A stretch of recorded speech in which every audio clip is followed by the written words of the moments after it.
Vibrant Telangana దేశ ప్రజలకు చూపించాలనే ప్రయత్నం చేస్తున్నాము. కానీ ఒకవేళ ప్రభుత్వాన్ని పడగొట్టే పోటీ వాళ్ళు పెట్టిండ్రు అనుకో, దాన్ని నిలబెట్టే ప్రయత్నం కూడా మేము చేస్తాం కదా. కాపాడే ప్రయత్నం కొంతమంది చేస్తారు, ఎదుర్కొనే ప్రయత్నం మేము చేస్తాం. దీన్ని నిలబెట్టి వాళ్ళకు గుణపాఠం చెప్పేవాళ్ళు వాళ్ళు ఉంటారు. సో వాళ్ళు కోరుకుంటే నేను ముందు నుంచి ఎప్పుడు కూడా నేను మీకు చెప్తాను, ఏ దానికైనా నేను సిద్ధం. కాకపోతే మొదట వాళ్ళు కోరుకోవాలి ఏందనేది. నేను ప్రజలు ఇచ్చిన తీర్పును గౌరవించి చిత్తశుద్ధితోని పరిపాలనను ముందుకు తీసుకెళ్తున్నా. నన్ను నా పని చేయనిస్తే ప్రతిపక్షాలుగా మీ పని మీరు చేసుకోవచ్చు. నాకేదో కాళ్ళలో కట్టబెట్టాలి, ఈ ప్రభుత్వాన్ని పడగొట్టాలనుకుంటే 10 ఏళ్ళు ప్రతిపక్షంలో మిమ్మల్ని దించుతామని చెప్పినాం, దించి చూపించినాం. ఇప్పుడు కూడా మీ ద్వారా స్పష్టంగా చెప్తున్నా, పడగొట్టాలన్న ఆలోచన మీరు చేస్తే మీరు నిద్ర లేచే లోపల మీ పక్కన ఎవడూ ఉండరు, మీరు తొడుక్కున్న బట్టలు కూడా ఉండవు. లేదు చూసుకుంటే ఎమ్మెల్యేల సంగతి చాలా దూరము.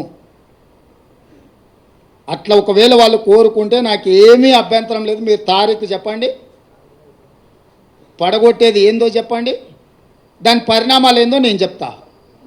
తారీఖు నిర్ణయించుకోమని చెప్తున్నా నేను. ఒకవేళ ఈ ప్రభుత్వాన్ని పడగొడతాము అని మీరు బింకాల కోసం పొంకనాల కోసం మాట్లాడుకుంటే నాకేం అభ్యంతరం లేదు. ఎందుకంటే పొంకనాల పోసిగానికి 3 ఏళ్ళు 36 దొడ్లు అని వెనకడికి పెద్దోళ్ళు చెప్పారు. పొంకనాల కోసం అయితే నాకు అభ్యంతరం ఏం లేదు. కానీ ఇట్లేదన్నా వ్యవహారం చేస్తే మాత్రం దానికి తగ్గ ప్రణాళిక మా దగ్గర సిద్ధంగా ఉన్నది. ఎవరేం మా మిత్రులు ఈ ఒక మంచి ప్రభుత్వం పడిపోతుందేమో అని ఎవరు ఆందోళన చెందాలి పని లేదు. 10 సంవత్సరాలు మా ప్రభుత్వం ఉంటుంది. 94 నుంచి 2004 10 సంవత్సరాలు టీడీపీ ఉన్నది. 2004 నుంచి 2014 వరకు కాంగ్రెస్ అధికారంలోని, 2014 నుంచి 2023 వరకు బీఆర్ఎస్ అధికారంలో ఉన్నది. 2023 నుంచి 2034 వరకు 10.5 సంవత్సరాలు మేము అధికారంలో ఉంటాము.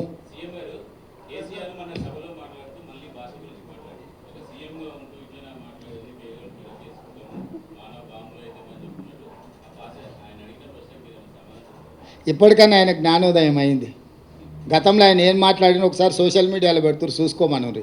ముఖ్యమంత్రిగా శాసనసభలో ఆనాటి పిసిసి అధ్యక్షుడు ఉత్తమ్ కుమార్ రెడ్డి గారిని ఏం మాట్లాడిండు, బయట ఏం మాట్లాడిండు, సభలలో ఏం మాట్లాడిండు ముఖ్యమంత్రిగా ఒక్కసారి చూడమన్నారు. అంతెందుకు నల్గొండలో సభలో ముఖ్యమంత్రిని పట్టుకొని ఎన్ని మాటలు అన్నాడు మీరు తీయండి.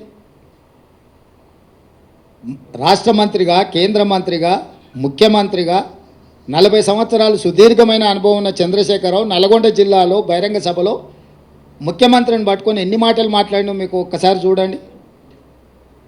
ఆయన అహంకారము ఇంకా కూడా అనగలేదు.